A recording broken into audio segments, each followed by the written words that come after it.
എന്ന് പറഞ്ഞ പോലെ ഞങ്ങളുടെ അച്ചായനെ പേര് ഞാൻ പറയത്തില്ല, ഹാനോക്കല്ലെന്ന് പറഞ്ഞ പുള്ളി ഉടനെ ഇടയ്യ. ഹാനോക്കല്ലെന്നുള്ളത് പൂർണ്ണ തെളിവാ.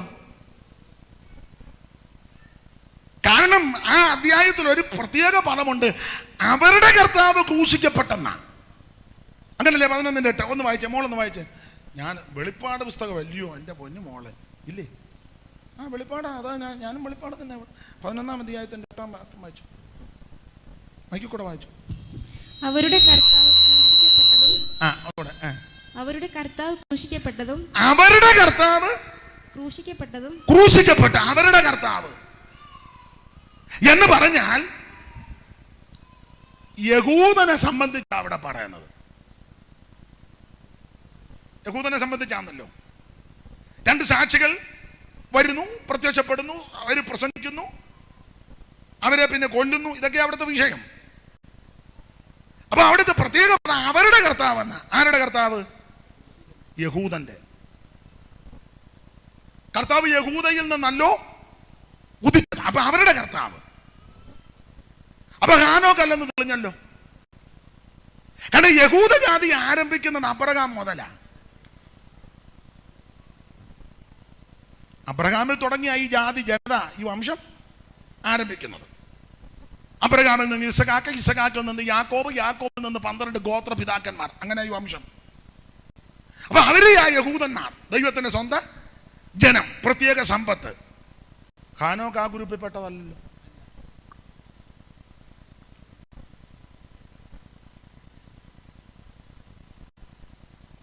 നിങ്ങൾ ശ്വാസം വിടുന്നതുകൊണ്ട് കുഴപ്പമൊന്നുമില്ല. ഞാൻ ഒരു വചനം എടുത്ത് പറഞ്ഞെന്നല്ലേ ഉള്ളൂ. സ്തോത്രം. അതുകൊണ്ടാണ് ഞാൻ പറഞ്ഞത്, നമ്മൾ ഇവിടെ കിടന്ന് തർക്കിക്കുകയും ബാധിക്കുകയോ ഒന്നും വേണ്ട.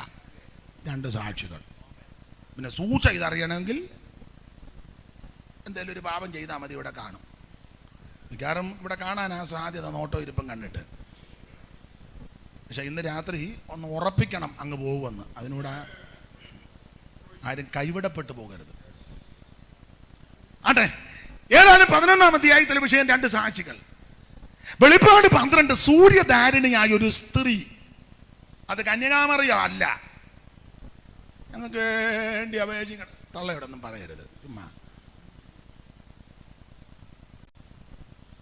ഒച്ചമ്മയല്ലെന്ന്. 13-ാം അധ്യായത്തിൽ ഘോരവും ഭയങ്കരമായൊരു മൃഗം സമുദ്രത്തിൽ നിന്ന് കയറി വരുന്നു. 14-ാം അധ്യായത്തിൽ സിയോൻ മലയിൽ കുഞ്ഞാടിനോടുകൂടെ 144. അതും നമ്മൾ ആരും അല്ല.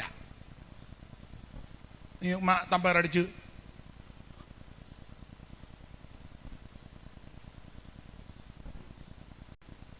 സ്തോത്രം. സിയോൻ മല. വെളിപ്പാട് 15-ാം അധ്യായം പാട്ടാ.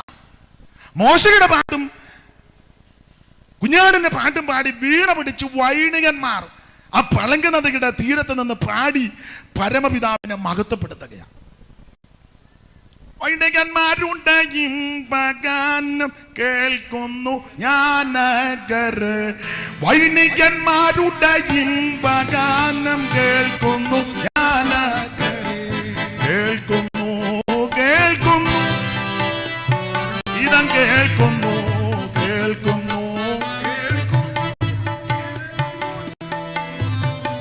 യോർദാനക്കര കാണുന്നു ഞാൻ വാഗ്ദത്തദേശം ശോഭയാൽ. യോർദാനക്കര കാണുന്നു ഞാൻ വാഗ്ദത്തദേശം ശോഭയാൽ. ശോഭയായി ശോഭയായ വാഗ്ദത്തദേശം ശോഭയായി ശോഭയായി ശോഭയായി വാഗ്ദത്തദേശം ശോഭയായി. അപ്പൊ ശ്രദ്ധിക്കുക, 15-ാം അധ്യായം മോശയുടെ പാട്ടും കുഞ്ഞാടിന്റെ പാട്ടും പാടി കുറച്ച് തന്നാ മതി. എന്നാന്നറിയോ, ഇത്രയും തന്നാൽ ഞാനിത് ഒറ്റയടിക്ക് കുടിക്കത്തില്ല. അപ്പം പിന്നെ കുടിക്കാൻ വരുമ്പോൾ ഇത് തണുത്ത് പോകും. ഇത് തന്നെ അല്ലല്ലോ. അപ്പം ഒരു ലേശം തന്നാൽ മതി. മുമ്പേ പറഞ്ഞായിരുന്നു. നല്ല ചൂടും നല്ല കണക്കാ. പക്ഷെ ഇത്രയും തന്നാൽ പിന്നെ അല്ലേ പിന്നെ ഇത് കളയേണ്ടി വരും. അപ്പോൾ ഒരു ഇച്ചിരി എന്താ. അപ്പൊ ശ്രദ്ധിക്കുക, 15-ാം അധ്യായത്തിൽ മോശയുടെ പാട്ട് കുഞ്ഞാടന്റെ പാട്ടും പാടി വീണ പിടിച്ച് വൈണികന്മാർ പാടി പരമപിതാവിനെ മഹത്വപ്പെടുത്തുക. ഇടയ്ക്ക് കയറി ഒരു കാര്യം പറയാം, അവിടുന്ന് മാത്രമാ ആരാധനയ്ക്ക് യോഗ്യൻ. മറിയത്തെ ആരാധിക്കരുത്, പുണ്യവാളന്മാരെ ആരാധിക്കരുത്, മൃഗത്തെ ആരാധിക്കരുത്, മനുഷ്യനെ ആരാധിക്കരുത്, എലിയെ ആരാധിക്കരുത്, പുലിയെ ആരാധിക്കരുത്, മേരിയെ ആരാധിക്കരുത്. ആമൻ സ്വന്തം അറിയാമല്ലോ, മരത്തെ ആരാധിക്കരുത്, കല്ലിനെ ആരാധിക്കരുത്, ഈ ചരാചരത്തെ ആരാധിക്കരുത്, സൂര്യനെ ആരാധിക്കരുത്, ചന്ദ്രനെ ആരാധിക്കരുത്, നക്ഷത്രങ്ങളെ ആരാധിക്കരുത്, വെള്ളത്തെ ആരാധിക്കരുത്, വായുവിനെ ആരാധിക്കരുത്, ഒരു സസ്യജാലങ്ങളെ ആരാധിക്കരുത്, മനുഷ്യരെ അപ്പനെ ആരാധിക്കരുത്, അമ്മയെ ആരാധിക്കരുത്, പാസ്റ്റർമാരെ ആരാധിക്കരുത്. ആരാധനയ്ക്ക് യോഗ്യൻ ദൈവം മാത്രമാണ്. ദൈവം തമ്പുരാൻ മാത്രമാണ് ആരാധനയ്ക്ക് യോഗ്യൻ. അവിടുന്ന് മാത്രമാണ് ആരാധനയ്ക്ക് യോഗ്യൻ. വേറെ ആരും ആരാധനയ്ക്ക് യോഗ്യരല്ല. ആരാധനയ്ക്കും സ്തുതിക്കും സ്തോത്രത്തിനും പുകഴ്ചയ്ക്കും ബഹുമാനത്തിനും സ്തോത്രത്തിനും യോഗ്യനായി ഒരുവനേ ഉള്ളൂ. മനുഷ്യവർഗത്തിന്റെ പാപത്തിന് പരിഹാരം വരുത്തുവാൻ രക്തം ചിന്തി ഈ ലോകത്തിൽ ജീവിച്ച് മരിച്ച് അടക്കപ്പെട്ട് ഉയർത്തെഴുന്നേറ്റ നസറയനാകുന്ന യേശുക്രിസ്തു ദൈവത്തിന് അവിടുന്ന് മാത്രം ആരാധനയ്ക്ക് യോഗ്യൻ. വേറെ ആരും ആരാധനയ്ക്ക് അങ്ങനെ തന്നെ ഈ പുസ്തകം പഠിപ്പിക്കുന്നത്. വേറെ ആരും ആരാധനയ്ക്ക് യോഗ്യരല്ല. അവിടുത്തെ പാടി മഹത്വപ്പെടുത്തിക്കോണം. 16-ാം അധ്യായത്തിലെ ക്രോധകലശം ഭൂമിയിലേക്ക് കൊണ്ടൊഴിക്കുന്നു. 17-ാം അധ്യായം ഒറ്റവാക്കി പറഞ്ഞ യേശുക്രിസ്തുവിന്റെ മണവാട്ടിയ മർമ്മം മഗതിയ ബാബിലോൺ. ഒരു തള്ള മൃഗത്തിന്റെ പുറത്തിരിക്കുന്നു. മൃഗത്തിന്റെ നിറം ചുമപ്പ്, തള്ള ഇട്ടിരിക്കുന്ന തുണി കാടി ചുമപ്പ്. തളയാന്ന് മുത്തും രക്തവും ആടയാ ഇടാവുന്നത് മുഴുവൻ ഇട്ടേച്ചാ തള്ള ഈ പന്ന മൃഗത്തിന്റെ മേളിൽ കയറി സ്തോത്രം. ആട്ടെ, ഇതാരാന്ന് ചോദിച്ചാൽ എതിർ ക്രിസ്തുവിന്റെ മണവാട്ടി. സ്തോത്രം. അതെ, വിഷയമല്ലോ. 18-ാം അധ്യായം പഠിക്കുന്നവർക്കറിയാം, വാണിജ്യ ബാബിലോണിന്റെ അധപതനമാണ്. ഒറ്റ മണിക്കൂർ കൊണ്ട് കത്തിച്ചാമ്പലാകുക. ഒറ്റ മണിക്കൂർ. ഏത് മാലൂമിയും കാഴ്ച കണ്ട് ഭയാനകമാണ്. ഇടയ്ക്ക് കയറി പറയാം, ഇവിടെ പണത് ഉയർത്തുന്നത് മുഴുവൻ ഒരല്പ നേരത്തേക്കേ ഉള്ളൂ. നീ അടിമാലി കെട്ടിപ്പൊക്കിയ ബിൽഡിങ്ങും നിന്റെ സകല ഭൗതിക വസ്തുക്കളും ഈ കാണുന്ന സകലതും മുഴുവൻ പുസ്തകം പഠിപ്പിക്കുന്ന തീക്കായി സൂക്ഷിച്ചേക്കുന്നുണ്ട്. സ്തോത്രം. മുഴുവൻ തീക്കായിട്ട് സൂക്ഷിച്ചിരിക്കുക. അതെ, 19-ാം അധ്യായം ദൈവകുഞ്ഞുങ്ങൾക്ക് പ്രത്യാശ വർദ്ധിക്കുന്ന അധ്യായമാ. ഒറ്റ വാക്കി പറഞ്ഞ കുഞ്ഞാടിന്റെ കല്യാണമാണ്. വാട്ടം, കറ, ചുളുക്കം, മാലിന്യം ഒന്നുമില്ലാത്ത ഏശാത്ത ഒരു നിർമ്മല കന്യകയെ അവിടുന്ന് വേളി കഴിക്കും. അലങ്കാര ഭാഷയാണ്, വേളി കഴിക്കും. അതാണ് 19. നാം സന്തോഷിച്ചുല്ലസിച്ച് അവന് മഹത്വം കൊടുക്കുക. കുഞ്ഞാടിന്റെ എന്നിട്ടും പലർക്കും വലിയ സന്തോഷം. ഇത് നിങ്ങൾ ചിന്തിക്കുന്നത് ഇതൊക്കെ നടക്കുന്ന കാര്യമാണോ എന്നാണ്. നടക്കുന്ന കാര്യമായി പറയുന്നത് കുഞ്ഞാടിന്റെ കല്യാണം. അതെ, 20-ാം അധ്യായം 1000 ആണ്ട് വാഴ്ചയാണ്.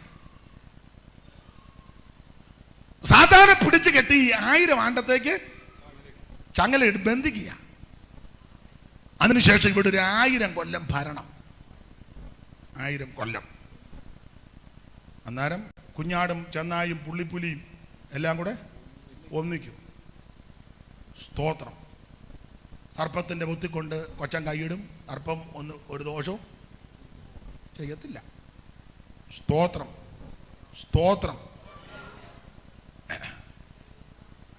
തർക്കമോ വാദമോ വഴക്കോ കേസോ അടിപിടിയോ കത്തിക്കുത്തോ ഭവനഭേദനമോ ഭാര്യാപീഡനം, ഭാതൃപീഡനം, ഭാര്യാപീഡനം, പുത്രപീഡനം, ഇതൊന്നും ഒരു പീഡനവും ഇല്ല.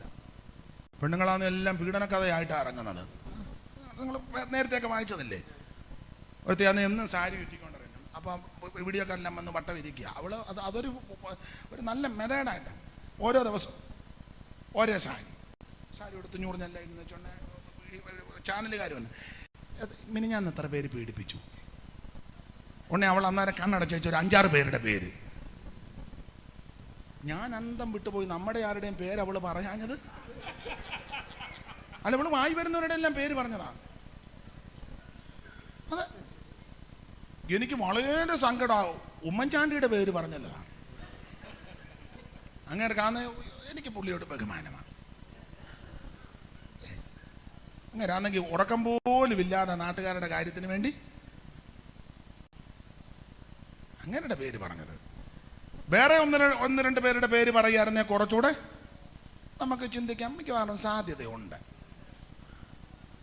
അല്ല, കുഞ്ഞുഞ്ഞിന്റെ പേര് പറഞ്ഞത് ഞാൻ ദൈവത്തെ ശ്രദ്ധിച്ചു. ഈ സഹോദരി നമ്മുടെ ആരുടെയും പേര് നമ്മുടെ പേര് പറഞ്ഞാൽ വല്ലോ നമ്മളെ വിളിക്കുമോ ഇനി യോഗത്തിന് വല്ലോ? ഒന്നും പറയാതിരുന്നിട്ട് നമ്മളെ വിളിക്കുന്നത് തന്നെ തർക്കമാ. പുള്ളിയെ വിളിക്കണോ നമ്മുടെ കൺവെൻഷന്, അടിമാലി കൺവെൻഷൻ? ഒരാൾ പറഞ്ഞു പുള്ളിയെ നമുക്കൊന്ന് വിളിക്കാം. പുള്ളിയെ വിളിച്ച് അയാൾ വിവരക്കെ വിളിച്ച് കൂവുള്ളൂ. പിന്നെ പറഞ്ഞു നമുക്ക് അങ്ങനെ വിവരക്കേട്. പിന്നെ അയാൾ പറയുന്നതെല്ലാം വിവരക്കേടാന്ന്. ഉടനെ എഴുത്തം പറഞ്ഞു പുള്ളി വരുന്നെന്ന് ഞാൻ സ്റ്റേജിൽ കാണുകയല്ല, എന്നെ വിളിച്ച് സ്റ്റേജിൽ ഇരുത്തുകയും ചെയ്യരുത്. പറഞ്ഞു കാണും കമ്മിറ്റി കൂടുമ്പോൾ ചിലപ്പോൾ വള്ള അതിനെ പറഞ്ഞോന്ന് ഞാനിപ്പോൾ പൊതുവിൽ സ്തോത്രം എന്തെല്ലാം ഒപ്പിച്ചേനായിരിക്കും സ്തോത്രം. ഉടനെ അതിൽ ഒരാൾ പറഞ്ഞു പുള്ളിയുടെ കാര്യം ഞാൻ ഏറ്റു. പുള്ളി അഥവാ എന്തെങ്കിലും പറഞ്ഞാൽ ഞാൻ ഏറ്റു. പണ്ടൊരു തള്ള പറഞ്ഞ പോലെ പള്ളത്ത് മദാമ വിട്ട കീഴ്ശ്വാസം ഞാൻ ഏറ്റെടുത്തെന്ന് പറഞ്ഞ പോലെ ഒരാളങ്ങ് ഏറ്റെടുത്തു. അങ്ങനെ ദൈവകൃപയെ ശരണപ്പെട്ട് ഇവിടെ വന്നത്. നമ്മളെ പറ്റിയൊക്കെ അങ്ങനെ പറയും. അപ്പൊ ഈ സ്ത്രീ ദൂഷണനാമങ്ങൾ നിറഞ്ഞൊരു മൃഗത്തിന്റെ പുറത്തിരിക്കുക. 17-ാം അധ്യായം, 18-ാം അധ്യായം വാണിജ്യ ബാബിലോണിന്റെ അധഃപതനം, 19-ാം അധ്യായം കുഞ്ഞാടിന്റെ കല്യാണം. എന്തുവാ ചെയ്യുന്നു? അത് ചിന്തിച്ചോണ്ടിരിക്കുകയാണോ? അതൊക്കെ വിട്ടുകളാ. സ്തോത്രം. 20-ാം അധ്യായം 1000 ആണ്ട് വാഴ്ച. ഈ ഭൂമിയിൽ 1000 വർഷം വാഴും. 1000 വർഷം ദൈവമക്കളോട് ചേർന്ന് ഭരിക്കുന്നത് കൊണ്ട് 5 വർഷത്തെ ഭരണത്തിൽ നമ്മൾ ആരും അങ്ങനെ ഇലക്ഷന് പോയി നിൽക്കാത്തത്. കാരണം നമ്മൾ 1000 വർഷം ഭരിക്കും. ഈ 5 വർഷം നിൽക്കുന്നവരോട് എന്ത് മനോവേദനയാണെന്നറിയാം അവർക്ക്. സ്തോത്രം. എന്നാൽ 1000 വർഷം ദൈവമക്കൾ ഇവിടെ ഭരിക്കും. സ്തോത്രം. ആ ഭരണത്തെ പറ്റി മോശവത്സല ശാസ്ത്രികൾ എഴുതിയ ഒരു പാട്ടിന്റെ വരിയുണ്ട്. അത് പാടി അങ്ങ് വിടാൻ പറയാൻ നേരമില്ലാത്തതുകൊണ്ട് പറയാനൊക്കാത്തെല്ലാം പാട്ടിൽ കൂടെ വിടുകയുള്ളൂ. വള്ളുകുന്തങ്ങൾക്കില്ലവജം കോഴുകളാക്കി ചാലുപോക്കാനാകുമായവ വാളുകുന്തങ്ങൾക്കില്ലവജം കോഴുകളാക്കി ചാലുപോക്കാനാകുമായവ നാലുദിക്കും സമാധാനം ചാലവേ ഭാരം നിരയ്ക്കും. നാലുദിക്കും സമാധാനം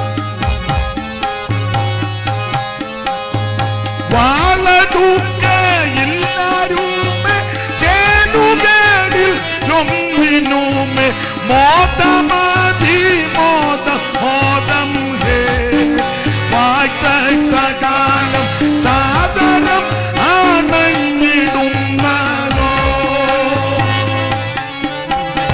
മോദമതി മോദം ഹേ വാഴ്ത്തകാലം സാദരം ആണഞ്ഞിടുന്നതോ ജാതി ഭേദവാദം തീർന്നു ജാതികൾ ഒന്നായിടുന്നു.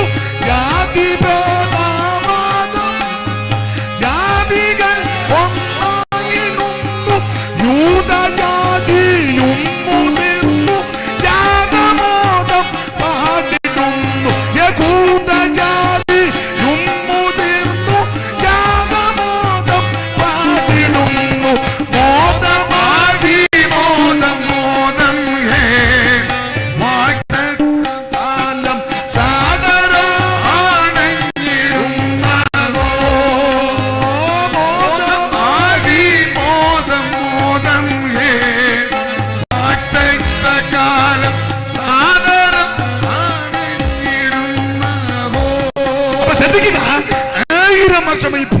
വാഴും. അതാണ് ഈ വെളിപ്പാട് 20 1000 ആണ്ട് വാഴ്ച. വെളിപ്പാട് 21-ാം അധ്യായം വളരെ ശ്രേഷ്ഠമേറിയ അധ്യായം. ആ പുത്തനെറുശലേം അത് മേളിൽ നിന്നോട്ട് വരുക. സ്തോത്രം സ്തോത്രം. അതെ, ആ ഭാഗത്തേക്ക് പോകുന്നില്ല. വെളിപ്പാട് 22 വേണേ ഒറ്റ വാക്കിൽ ഇങ്ങനെ പറയാം: നിത്യത. നിത്യത അത്ര ശ്രേഷ്ഠമേറിയ ഒരു പുസ്തകമായി വെളിപ്പാട് പുസ്തകം. അതെ, നമ്മുടെ വിഷയത്തിൽ വരാം. നമ്മൾ ഇന്ന് രാത്രി 3-ാം അധ്യായത്തിന്റെ 5ഉം 6ഉം വാക്യമാണ് വായിച്ചത്. ഈ വെളിപ്പാട് പുസ്തകം 2, 3 അധ്യായം പഠിക്കുമ്പോൾ ഓർപ്പിച്ചല്ലോ, നിങ്ങൾക്കറിയാം 7 സഭയ്ക്കുള്ള ദൂത. ഓരോ സഭയോടും കർത്താവ് ദൂത് പറയുമ്പോൾ ആ ദൂത് പറയുമ്പോൾ അതിന് പൊതുവായ ചില തത്വങ്ങളുണ്ട്. ദൂത് പറയുമ്പോൾ പൊതുവായ ചില തത്വം അത് അത്യാവശ്യമാണ്. അതിലൊന്ന്, 7 സഭയോടും ദൂത് പറയുമ്പോൾ ആദ്യം കർത്താവ് തന്നെ സഭയ്ക്കൊന്ന് പരിചയപ്പെടുത്തും. ഒരു വാക്കിലൊന്ന്, അത് തെറ്റില്ല, ഒരു വാക്കിലൊന്ന്, കണ്ടമാനമാകരുതെന്നേ ഉള്ളൂ, ഒരു വാക്കിൽ. ഇന്ന് ഇവിടെ ശുശ്രൂഷിക്കുന്നത് പ്രിയ വാത്സല്യ ചാക്കോച്ചാന മതി. കണ്ടമാനം ചാക്കോച്ചാനെ, താവിൻ്റെ വലിയൊരു ദാസൻ ചാക്കോച്ചായൻ. ചായൻ സ്വദേശത്തും വിദേശത്തും കേരളത്തിന് വെളിയിലും ഇന്ത്യക്ക് വെളിയിലും ലോകത്തിന് വെളിയിലും എല്ലാം ശക്തമായി പ്രയോജനം. അപ്പൊ ചാക്കോ അന്തം പെടുക, ഞാൻ ലോകത്തിന് വെളിയിൽ. ഒരു വാക്കിൽ എന്ന് പറയുന്നത് തെറ്റില്ലെന്നാ എൻ്റെ ഒരു അഭിപ്രായം. കർത്താവ് അങ്ങനെ ആണല്ലോ പറഞ്ഞത്. ബർയോന ശിമോനെ പേര് പറഞ്ഞു. ഒരു വാക്കിലൊന്ന്, ചില ആരാ വന്നതും പോയതെന്ന് ആരെന്ന് നമുക്ക് ഒരു പിടുത്തവും കിട്ടുന്നില്ല. അവർക്ക് കുറച്ച് പേർക്ക് അറിയാം ഇന്നയാളാ വന്നത്, ഇന്നയാളാ പോയെന്ന്. സ്തോത്രം. നമ്മളെല്ലാം ഇങ്ങനെ എല്ലാം ഒരുപോലെ ഇരിക്കുന്നതുകൊണ്ടല്ല ഏതാ ഇപ്പൊ അത്രേ പറയുന്നുള്ളൂ. അപ്പൊ കർത്താവ് സഭയ്ക്ക് തന്നെ ഒന്ന് പരിചയപ്പെടുത്തും. അത് പൊതുവായ തത്വമാണ്. 1, പരിചയപ്പെടുത്തും. 2, അഭിനന്ദിക്കാൻ വല്ലതും ഉണ്ടെങ്കിൽ കർത്താവ് അഭിനന്ദിക്കും. 3, ആക്ഷേപങ്ങൾ വല്ലതും ഉന്നയിക്കാനുണ്ടെങ്കിൽ സൂക്ഷ്മം ആക്ഷേപിക്കും.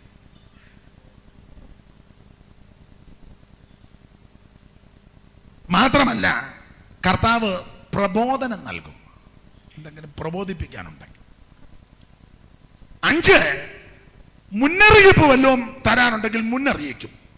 എന്തെങ്കിലും ദോഷമോ പ്രയാസമോ വരാനുണ്ടെങ്കിൽ മുന്നറിയിക്കും. 6, നല്ലതുപോലെ വിവേചിക്കും. ഒടുവിൽ 7, പ്രതിഫലം വല്ലതും ഉണ്ട് അത് പറയും. അത് പൊതുവായ തത്വമാണ്.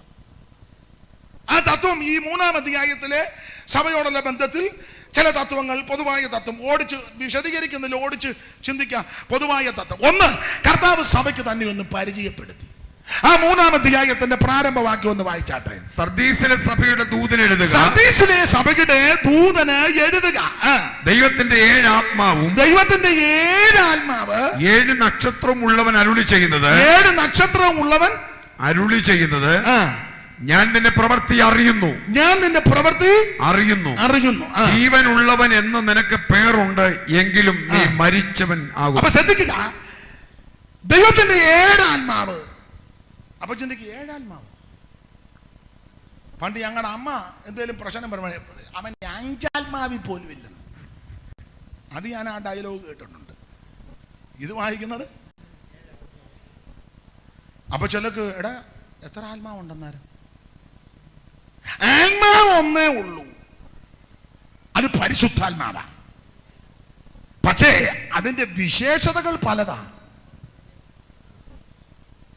ആ വിശേഷതയെ പറ്റി, അതിന്റെ വിശേഷത യെശയ്യാ പ്രവചനം 11-ാം അധ്യായത്തിന്റെ 2, 3 വാക്യത്തിൽ ഒരു 5-6 കാര്യം അവിടെ പറഞ്ഞിട്ടുണ്ട്. ഒന്ന് വായിച്ചു തരൂ. 2 മുതൽ വായിച്ചു.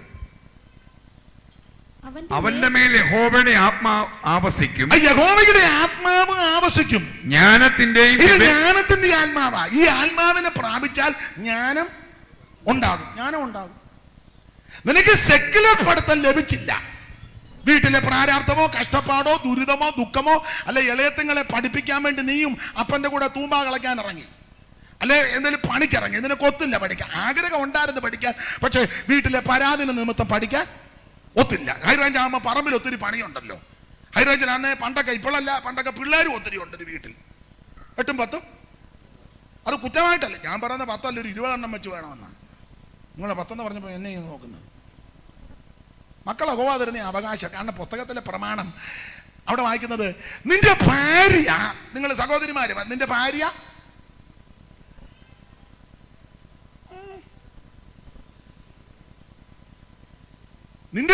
നിന്റെ വീട്ടിനകത്ത്, ഉറക്കെ പറ,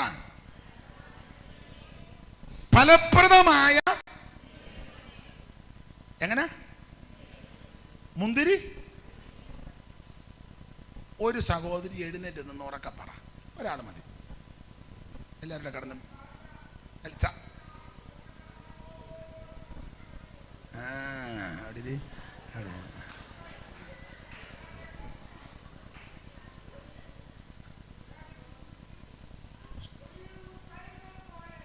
സ്തോത്രം. ദൈവം അനുഗ്രഹിക്കട്ടെ. അപ്പോൾ ഇവിടെ വായിക്കുന്നത്, നിന്റെ ഭാര്യ നിന്റെ വീട്ടിനകത്ത് ഫലപ്രദമായ മുന്തിരി.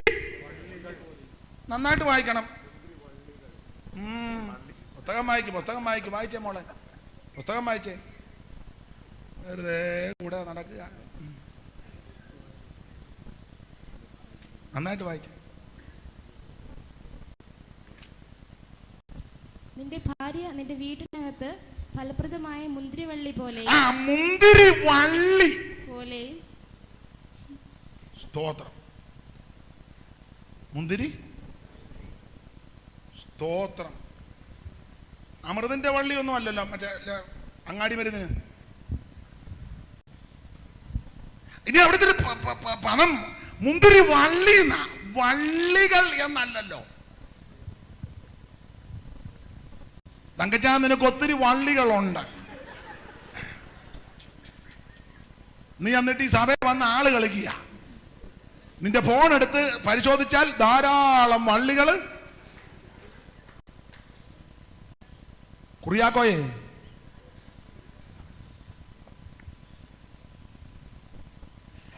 പിന്നെ വിളിക്കാം, അവിടെ വരുന്നുണ്ട്.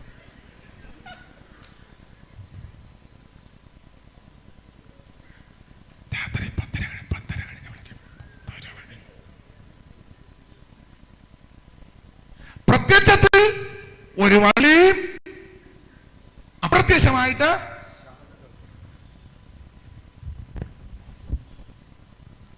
കർക്കശമായി പ്രമാണത്തിൽ നിന്നോണം. ഏക ഭാര്യയുടെ ഭർത്താവ്.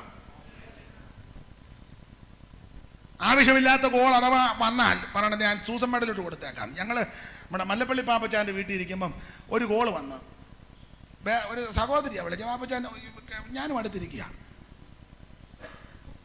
അവിടുന്ന് ചോദിച്ചു, മോളി ഉണ്ടോ എന്ന്. ഉണ്ട പാപ്പച്ചൻ, ഇല്ല കുഞ്ഞുങ്ങളുണ്ട്, കൊടുത്തേക്കാന്ന്. കുഞ്ഞുമോള് പുള്ളിയുടെ ഭാര്യ.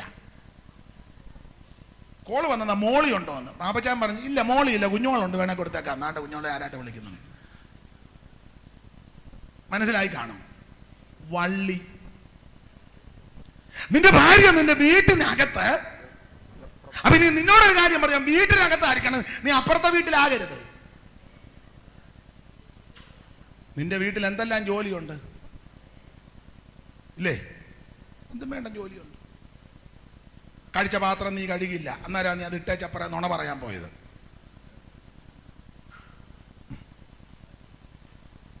ഇന്നലെ കറി വെച്ച ചട്ടിക്കകത്ത് പുളിയും വെള്ളവും ഇപ്പോഴും കിടക്കുക, കഴുകിയിട്ടില്ല.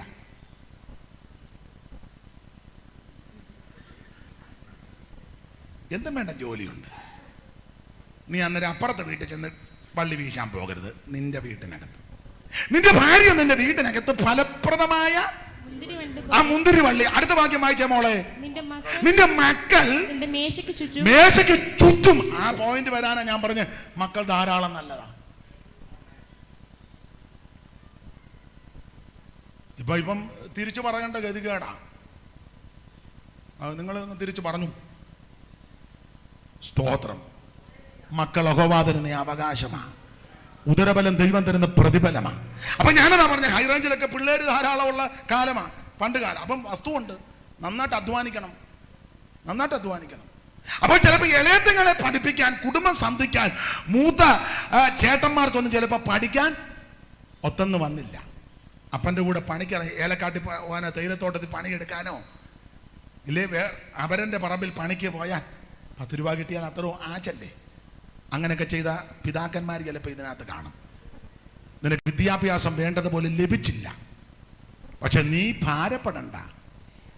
ദൈവത്തിന്റെ പരിശുദ്ധാത്മാവിനെ പ്രാപിച്ചാൽ നിനക്ക് ജ്ഞാനത്താൽ ദൈവം നിന്നെ നിറയ്ക്കും. ഈ ആത്മാവിൻ പ്രത്യേകത ജ്ഞാനത്തിന്റെ ആത്മാവാ. സെക്യുലർ പഠിത്തം നിനക്ക് ലഭിച്ചില്ലെങ്കിലും നീ ദൈവസന്നിധിയിൽ ഇരുന്ന് പ്രാർത്ഥിച്ച് പരിശുദ്ധാത്മാവിൽ നിറഞ്ഞ് ഈ വചനം ധ്യാനിച്ചാൽ അവൻ ലോകത്തിന് കിട്ടാത്ത ജ്ഞാനം ദൈവം നിനക്ക് തരും. ആമേൻ. Praise the lord, praise the lord. ഈ ഉപകാരം ചെയ്യുവാൻ യോഗ്യനല്ല ഞാൻ, ഈ ഉപകാരം ചെയ്യുവാൻ യോഗ്യനല്ല ഞാൻ. നീ കൃപ കാട്ടി നായക ജീവദായക, നീ കൃപ കാട്ടി നായക ജീവദായക. മനുവേല വന്ദനം മനുജാതിക്കായി വന്നതാ ഉന്നതാധിപ. മനുവേല വന്ദനം.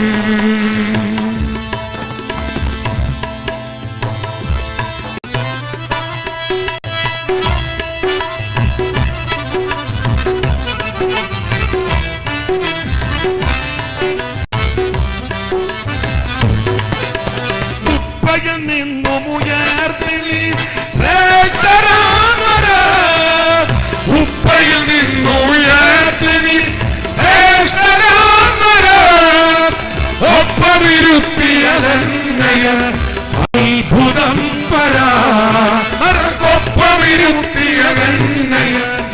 അത്ഭുതം പരാ. മനുവേല വന്ദനം മണ്ണിലേഖന മനുജാതിക്കായി വന്നതാ ഉന്നതാധിപ. മനുവേല വന്ദനം. കരമുയർത്തി ദൈവത്തെ സ്തുതിക്കുക.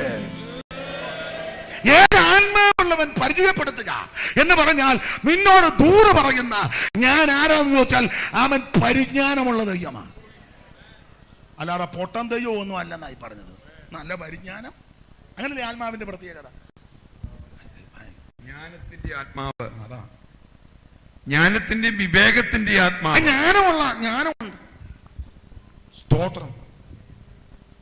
നല്ല ജ്ഞാനമാണ്. അതുകൊണ്ട് നിങ്ങളിൽ ജ്ഞാനം കുറവാകുന്നെങ്കിൽ ഫലിപ്പിക്കുകയൊന്നും വേണ്ട. ഞാൻ ദൈവദാസന്മാരോടൊരു കാര്യം പറഞ്ഞു. ഞാൻ എൻ്റെ അനുഭവത്തിൽ ഞാൻ 10ാം ക്ലാസ് ഒന്നും ജയിച്ചതല്ല. എൻ്റെ മാർക്കൊന്നും ഞാൻ പറയത്തില്ലെന്ന് ഞാൻ തുടക്കത്തിലേ പറഞ്ഞല്ലോ.